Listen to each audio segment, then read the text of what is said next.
Hello guys, welcome back to Daniel Tobing channel. Saat ini video kali ini saya akan berbagi kepada teman-teman tentang virtual meeting atau virtual conference yang bisa kita gunakan untuk persekutuan di gereja kita masing-masing.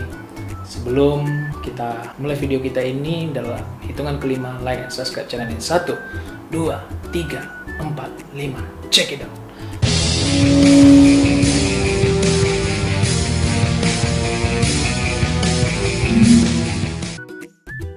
Teman-teman, tentu kita pasti tahu banyak tentang virtual meeting atau virtual conference yang ada saat ini. Misalnya ada Skype ya, dulu paling banyak sering digunakan, zaman dulu lah gitu ya.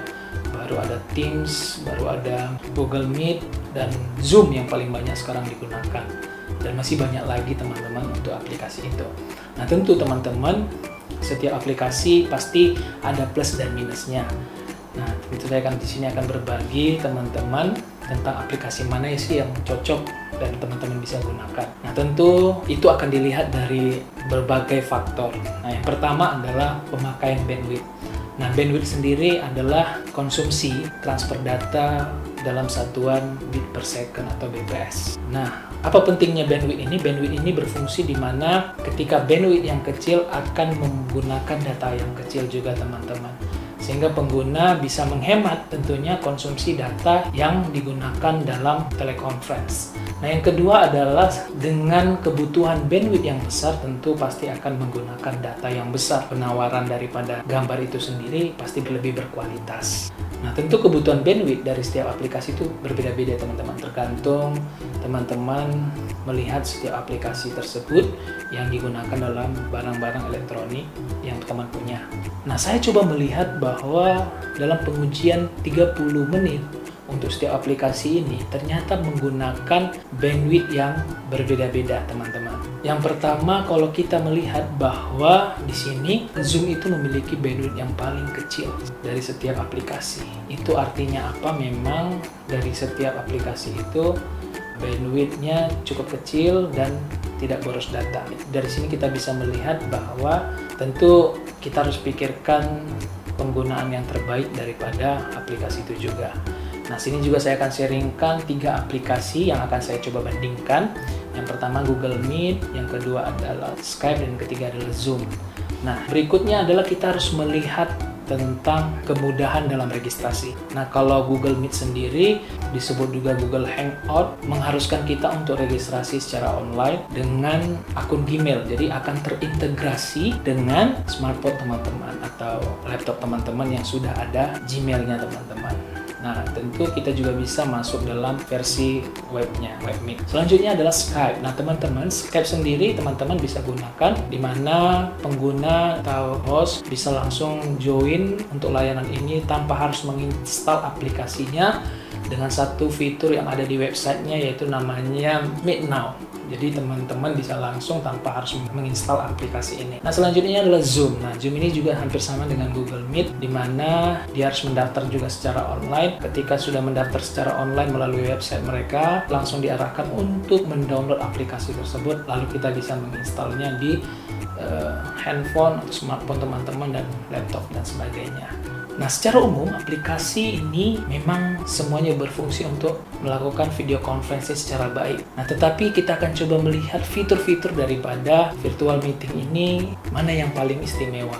Nah, yang pertama Zoom. Teman-teman, Zoom itu punya namanya fitur one-to-one. Nah, fitur ini digunakan oleh satu host dan pengguna dengan maksimal waktu yang tidak terbatas atau unlimited. Jadi bisa digunakan asalkan one-to-one, one host dan one user. Nah, ini bisa dilakukan oleh setiap pengguna aplikasi. Dan selanjutnya adalah invite people to join meeting. Nah, ini juga menarik bahwa setiap orang boleh join dan kita mengundangnya untuk dalam satu grup meeting, dan kita bisa bersama-sama meeting atau rapat dalam aplikasi tersebut. Nah, dikasih waktu sebanyak 40 menit umumnya, dan setelah 40 menit akan tiba-tiba mati dan kita bisa menyalakannya kembali aplikasi tersebut dan melakukan video conference selanjutnya.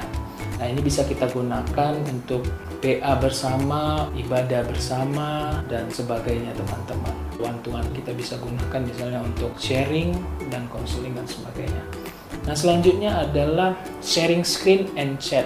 fitur ini juga memberikan di mana seorang host membagikan sharing screen, dan di situ dia akan membagikan misalnya presentasi atau khotbahnya atau bahan PA yang bisa tentunya dilihat oleh semua orang yang ada dalam grup itu. Dan di situ juga kita bisa melihat bagaimana kita akan memberikan komen atau apa yang bisa kita sampaikan mengenai tentang bahan tersebut dalam fitur chatnya.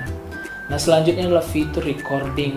Nah, ini menarik bahwa bisa merekam, terkhusus hostnya ya, setiap pembicaraan yang terjadi, bisa kemudian diedit atau diapain lagi supaya kira-kira hasilnya bagus ketika di-sharingkan teman-teman. Selanjutnya ada disebut dengan touch up my appearance, untuk memfilter tampilan daripada wajah supaya kiranya kita bisa berkonferensi, kita memiliki wajah yang halus, baik dan sebagainya, sehingga kita bisa nyaman ketika berkonferensi. Nah, selanjutnya adalah virtual background. Kita bisa mengganti background yang ada di belakang kita. Kita bisa memilih background yang kita suka, sehingga ketika orang melihat di setiap gambar kita itu kelihatannya baik dan indah. Selanjutnya adalah host a meeting. Fitur ini menarik bahwa setiap peserta bisa diberikan kesempatan untuk menjadi host untuk menjaga ketertiban dalam conference atau rapat itu. Selanjutnya adalah schedule and join a meeting, bahwa si host bisa membuat penjadwalan conference atau meeting yang akan dilakukan. Nah, selanjutnya adalah Google Hangout atau Google Meet. Nah, teman-teman, ini juga punya fitur yang menarik. Dia bisa berbagi video, berbagi audio yang sangat berkualitas tentunya. Nah, ingat, tentunya kualitas ini ditentukan oleh bandwidth-nya, maka data yang diambil cukup besar dan tentu punya yang namanya kestabilan daripada jaringan internet kita. Nah, selanjutnya adalah model low light. Nah, ini untuk ponsel ya teman-teman. Pengguna itu bisa membuat kecerahan di tempat di mana dia berada, misalnya kondisi daripada ruangannya gelap menjadi cerah ketika orang lain bisa melihat dia dengan jelas. Artinya apa? Supaya mengkompensasikan pencahayaan yang ada di lingkungan atau ruangan tempat dia berada ketika dia bisa ikut virtual meeting. Nah, selanjutnya adalah filter noise. Menarik juga ini teman-teman. Kadangkala kalau kita rapat atau apa, sedang berada di mana, kadang-kadang lingkungan kita tidak mendukung dengan suara-suara yang keras dan sebagainya. Nah, fitur ini bisa menghilangkan noising yang ada di sekitar lingkungan kita, sehingga ketika kita berbicara, menyampaikan kata-kata akan terdengar dengan jelas. Nah, selanjutnya juga ada fitur whiteboard. Nah, ini menarik juga bahwa fitur ini digunakan untuk sarana penjelasan, baik dalam berupa gambar dan angka tentunya teman-teman. Nah, selanjutnya adalah Skype. Nah, Skype sendiri punya fitur namanya sharing file dan juga layar, sharing kontak, juga sebagainya. Ada namanya juga Skype Wi-Fi. Nah, ini Skype Wi-Fi ini terbentang sebanyak 2 juta di seluruh dunia. Orang bisa menggunakan Skype Wi-Fi ini dimanapun berada dan akan terkonek langsung dengan Skype secara otomatis, teman-teman. Nah, selanjutnya adalah Skype Connect secara otomatis sebagai panggilan Skype yang terkoneksi dengan PBX dan juga SIP, teman-teman. Selanjutnya adalah Skype Translator. Ini juga menarik bahwa ketika kita ngobrol sama orang luar atau orang asing, apa yang dia sampaikan akan langsung ditranslate dan kita bisa mengerti bahasa yang dia sampaikan. Nah, selanjutnya teman-teman, saya akan berbagi tentang harga-harganya. Nah, tentu aplikasi ini akan punya yang namanya versi gratisnya, tetapi versi gratis itu tentu memiliki keterbatasan. Nah, contohnya Zoom. Nah, untuk yang free teman-teman atau gratis itu biasanya ada gratis daftarnya. Juga partisipannya bisa sampai 100 orang dengan penggunaan waktu selama 40 menit dan biasanya dia akan mati baru nyala lagi, kita nyalakan untuk kita lanjutkan meeting kita. Dan juga dia ada video conference, juga ada web conference, juga punya yang namanya keamanan SSL, Secure Socket Layer, dan juga encryption AES256. Nah, yang bayar sendiri ada yang disebut dengan Zoom Pro, Zoom Business, dan juga Enterprise. Ini sekitar harganya 14-19 US dollar, dan ini diberikan fitur-fitur yang lain. Misalnya bisa sampai 1000 orang peserta conference tersebut. Selanjutnya adalah Google Meet. Ini juga aplikasinya ada yang gratis. Gratis daftarnya bisa 100 orang daftar dan dikasih 60 menit batas waktu dalam conference itu yang gratisnya ya. Ada video conference, dan yang untuk berbayarnya disebut dengan Google Meet Business dan Enterprise. Memiliki harga sekitar 12-25 dolar Amerika per bulan. Artinya di sini juga diberikan tambahan fitur, misalnya penyimpanan data bisa sampai 30 GB. Juga terakhir adalah Skype juga gratis daftarnya, juga adalah video call one by one, ya, satu dengan satu, juga ada screen sharing dan juga pesan instan. Nah, yang bayarnya disebut juga dengan Skype Premium, sekitar $8 biaya per bulan. Juga fitur di mana banyak orang bisa ikut dalam virtual meetingnya. Nah, teman-teman bisa gunakan aplikasi manapun setiap persekutuan gereja teman-teman, dan kita harus selalu berusaha untuk memakai yang bisa kita gunakan, sederhana apapun, untuk kita bisa terus memuliakan Tuhan, melayani Dia, dan semuanya untuk kita kembangkan di dalam setiap pelayanan kita. Video kita kali ini sampai di sini.